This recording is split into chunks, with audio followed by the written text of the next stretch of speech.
آج کل دیکھیں کہ جہاں جن اسکولوں میں ایکٹیویٹی بیسڈ لرننگ ہوتی ہے نا، عملی مشاہدے کے ساتھ جو تدریس ہوتی ہے وہ سب سے مؤثر ہے.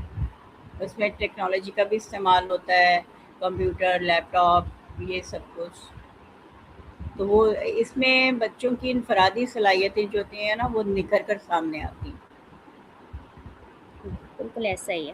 اچھا، آپ ایسے طالبہ کے حوصلہ افزائی کیسے کرتی ہیں؟ طالبہ کی ایسے حوصلہ افزائی کیسے کرتی ہیں جو تعلیمی طور پر مشکلات کا شکار ہوتے ہیں؟ ہمارے دور کا سب سے بڑا المیہ یہ ہے کہ جو انگلش میڈیم میں اسکول، جو پرائیویٹ اسکول ہے نا، ان میں جو بچے آتے ہیں ان کی اردو بہت کمزور ہوتی ہے، ان کی املا، ان کی لکھائی. تو پھر ہمیں ان کو ایکسٹرا وقت دینا پڑتا ہے، ایکسٹرا کلاسز ہم لوگ لیتے ہیں ان کی کمزوریوں کو ختم کرنے کے لیے، اور اس طریقے سے پھر ان بچوں کو ساتھ لے کے چلتے ہیں.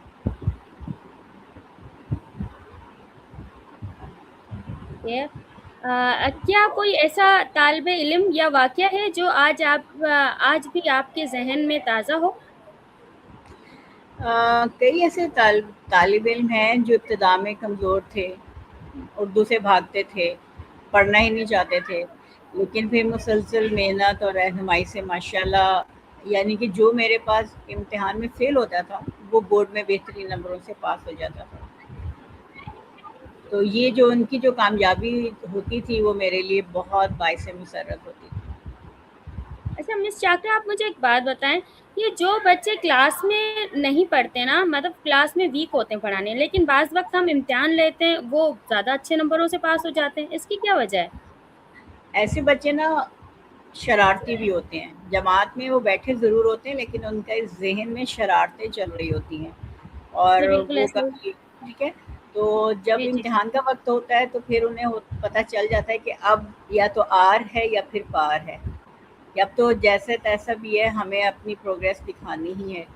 تو پھر وہ محنت کر لیتے ہیں. تو شرارتی تو بچے ہوتے میں ہیں نا، ہوں، اس میں یہ ہوتا ہے کہ وہ پک کرتے ہیں، انٹیلیجنٹ بھی بہت ہوتے ہیں، ذہین بھی بہت ہوتے ہیں، لیکن شرارتیں ہیں اس وقت. وہ ایک دور ہوتا ہے، ایک عمر ہوتی ہے. بعض بچے سنجیدہ طبیعت کے ہوتے ہیں، بعض بچے جو ہوتے ہیں وہ ایسے شرارتی سے ہوتے ہیں، لیکن سمجھ لیتے ہیں، کرتے کام نہیں کرتے. بس وہ ایک ہاں بالکل انداز ایسا ہوتا ہی ہے. مطلب وہ ٹیلنٹڈ ہوتے ہیں لیکن بعض وقت ٹیچر کو ان کا ٹیلنٹ سمجھ میں نہیں آ رہا ہوتا، لیکن جب وہ ایگزام دیتے ہیں اور نمبرز آتے ہیں پھر پتہ چلتا ہے کہ بھائی یہ ٹیلنٹڈ ہے، صرف پہچاننے ہے. کی بالکل ضرورت ہوتی ہے. بالکل ایسے ہی ہے. ہاں جی. اچھا، ایک کامیاب استاد میں کون سی خوبیاں ہونی چاہیے؟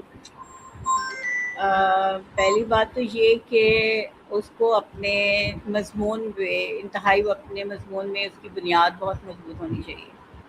اس کا جو نالج ہے، جو علم ہے اپنے مضمون پر، وہ مکمل ہونا چاہیے. دوسری بات یہ کہ وہ گہرا مشاہدہ کرنے والا ہو، یعنی باریک بینی سے اپنے طالب علموں کا مشاہدہ کرنا چاہیے اسے. ٹھیک ہے. اور دوسرا یہ کہ بعض اوقات ہمیں ایسے بچوں کا سامنا کرنا پڑتا ہے کہ جس میں ہمیں اپنا ضبط اور صبر آزمانا پڑتا ہے. ٹھیک ہے. تو پھر تحمل مزاجی سے اور محبت اور شفقت سے ہی ہم اس سفر میں چل سکتے ہیں. اچھا مس چاکرا، اب بعض وقت ٹیچر ایسا ہوتا ہے نا کہ ہوشیار جو بچے ہوتے ہیں ان کو پڑھانا تو آسان ہوتا ہے، لیکن ان بچوں کو لے کے چلنا پڑتا ہے جو پڑھائی میں کمزور ہوتے ہیں، اور بعض جی، وقت ٹیچر انہی سے بیزار ہو جاتی ہیں اس کہ کا ایک مطلب. حل یہ ہوتا ہے. جی. ہاں جی، میرے پاس بھی ایک بارہا ایسے بچوں کا سامنا کرنا پڑا. تو پھر اس کے لیے بہترین طرز عمل یہ ہوتا ہے کہ آپ اس سے نا کوئی اہم ذمہ داری سونپ دیں، ٹھیک ہے. اہم ترین ذمہ داری سونپ دیں اس کو. کلاس کا مانیٹر بنا دیں، یا کوئی ایسا کہ اس کے وہ دیکھے کہ بچوں نے کام کیا ہے یا نہیں کیا، ان کے نام نوٹ کر کے دے. تو جب اسے کوئی آپ فرض، کوئی ڈیوٹی دے دیتے ہیں نا، پھر وہ اس طرف لگ جاتا ہے. اور یہ ایک بہت آزمودہ طریقہ ہے. اچھا، بہت اچھی بات ہے. آپ کلاس روم میں نظام ضبط برقرار رکھنے کے لیے کیا حکمت عملی اختیار کرتی ہیں؟ اس میں یہ ہوتا ہے کہ گاہے بگاہے نا بچوں کو نظم و ضبط کی اہمیت پر واقعات، انبیاء کے واقعات، معاشرتی واقعات یا اس کی ویڈیوز وہ ہم دکھاتے ہیں. ٹھیک ہے. اور کچھ اصول ہوتے ہیں، جماعت کے اصول ہوتے ہیں، نظم و ضبط کو برقرار رکھنا ہے. تو سب سے پہلے ہم طالب علموں کو اس سے آگاہی دیتے ہیں، اور اس کے بعد پھر ظاہر ہے جب ہم ایک ڈسپلن پالیسی دے دیتے ہیں تو سب کو پھر وہ اس کی پیروی کرنی پڑتی ہے. اچھا مس شاکرہ، بچوں کی تعلیم اور تربیت میں والدین کے کردار کو آپ کس نظر سے دیکھتی ہیں؟ دیکھیں، بچے کی تعلیم میں نا ایک ٹرائی اینگل بنتی ہے جس کو مثلث کہتے ہیں، ٹرائی اینگل. ٹھیک ہے. اس کے 3 کونے ہوتے ہیں. ایک ہوتا ہے بچہ، ایک طرف ہوتا ہے والدین، دوسری طرف ہوتے ہیں اساتذہ. تو یہ جو ٹرائی اینگل ہے نا، یہ تینوں سے مل کے بنتی ہے. بچے کے کردار سازی میں گھر کا ماحول، والدین کی تربیت سمجھے 70% اثر انداز ہوتی ہے. باقی 30% جو ہے وہ اسکول سے لے کے جاتا ہے، اور پھر اس کا ایک کردار بنتا ہے. تو گھر کی تربیت، والدین کی تربیت، گھر کا ماحول سب سے اہم ستون ہے. اس کے لیکن بعض بغیر جو اوقات ہے. جی. والدین تو کہتے ہیں نا، ہم 5 یا 6 گھنٹے بچوں کو بھیجتے ہیں اسکول میں، تو بچوں کی تربیت تو زیادہ وہاں ہونی چاہیے.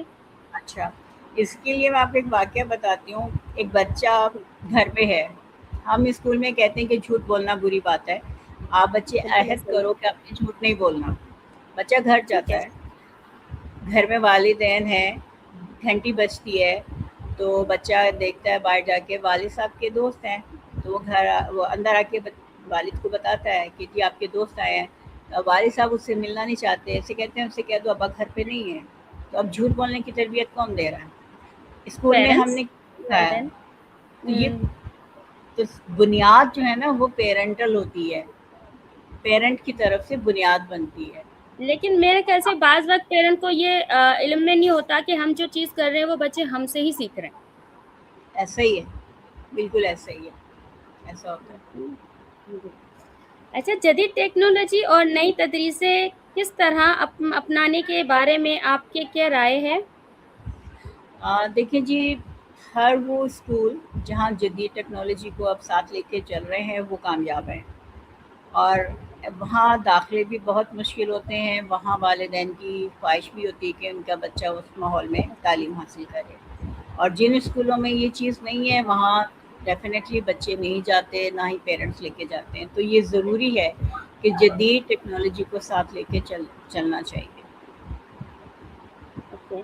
اچھا آپ بتائیں مس شاکرہ، نوجوانوں، اساتذہ یا تدریس کے شعبے میں آنے والے افراد کو آپ کیا مشورہ دینا چاہیں گی؟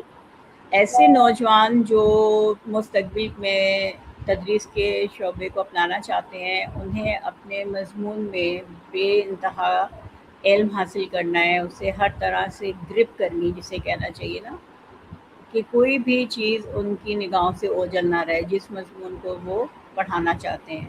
اور اس تدریسی سفر میں آپ کو نظم و ضبط برقرار رکھنے کے لیے لگن، محنت اور ضبط، خود پہ کنٹرول، سیلف کنٹرول جسے کہتے ہیں، کیونکہ بعض اوقات ایسے حالات ہو جاتے ہیں کہ آپ اپنا سیلف کنٹرول کھو دیتے ہیں، لیکن اس وقت بہت ضرورت ہوتی ہے. تو ان چیزوں کو اپنانا چاہیے. اچھا مس شاکرہ، آپ کے خیال میں آج کے نظامی تعلیم کو سب سے بڑے چیلنجز کون سے چیلنجز کو سامنا کرنا پڑتا ہے؟ دیکھیں، ٹیکنالوجی کا دور ہے، ہر ایک بچے کے ہاتھ میں موبائل ہے، ٹیب ہے، لیپ ٹاپ ہے. ٹھیک ہے. اور نیٹ نے رہی سی کسر بھی ختم کر دی ہے. بالکل اب یہ ایسا ہی. دیکھیں کہ بچہ جو ہے نا وہ اپنی عمر سے بڑھ کے اویئرنیس حاصل کر رہا ہے ان میڈیا سے. ضرورت اس بات کی کہ پیرنٹل کنٹرول ہونا چاہیے، والدین کی سرپرستی ہونی چاہیے کہ بچہ کیا دیکھ رہا ہے، کس طرح استعمال کر رہا ہے. ٹھیک ہے. اور یہ کہ اس کو مثبت انداز میں استعمال کرنا ہے، وقت ضائع کرنے کے لیے نہیں. مطلب اگر بچوں کو ٹیکنالوجی، کمپیوٹرز وغیرہ دیے جائے تو ان پہ نگرانی بھی رکھی جائے. بالکل. ٹھیک ہے. اچھا مس شاکرہ، آپ طویل تدریسی سفر میں آپ کون سی کامیابی آپ کے لیے سب سے زیادہ باعث فخر ہے؟ سب سے زیادہ مجھے فخر اس وقت محسوس ہوتا ہے جب میرے ہاتھوں سے پڑھے ہوئے بچے عملی زندگی میں کامیاب ہوتے ہیں، اور کہیں نہ کہیں میرا ان سے سامنا ہوتا ہے، اور وہ مجھے یاد دلاتے ہیں کہ ہم نے،